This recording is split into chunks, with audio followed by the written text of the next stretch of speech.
Alors, il y a un énorme fléau, c'est celui des entrepreneurs indépendants qui ont une allergie au fait de communiquer et qui vont se dire « Yes, j'ai trouvé la petite astuce pour trouver la solution à mon problème en embauchant un community manager ». Alors sur le papier, c'est bien. Le problème, c'est que ça va pas forcément être fait de la bonne façon. Il faut avoir conscience d'une chose. Aujourd'hui, les pauvres community managers, on leur demande beaucoup. On leur demande d'animer le compte, d'apporter du trafic, donc augmenter la visibilité et bien évidemment, cerise sur le gâteau, transformer l'audience en clientèle. Donc la pression est assez forte. Il faut pas se leurrer. On peut avoir le meilleur des community managers en face de soi. Si tu lui donnes pas un minimum le bon contexte, les rênes dont il a besoin pour œuvrer dans sa zone de génie, il va pas faire de miracle. Donc le grand défi pour toi en tant qu'entrepreneur quand tu décides d'embaucher ou de prendre un prestataire en tant que community manager, ça consiste à ne pas le faire dans la posture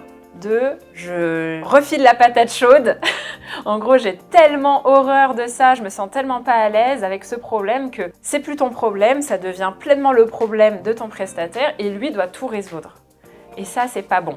C'est très malsain et c'est pour ça que le fait de travailler ton personal branding, comme moi je l'entends, va faire une énorme différence et va te permettre de déléguer ce que tu veux déléguer, parce qu'en soi déléguer est bon, mais de la bonne façon, sans que tout repose sur ton prestataire et par conséquent génère une forme de frustration, voire de déception et d'insatisfaction, aussi bien de ton côté que du côté de ton prestataire.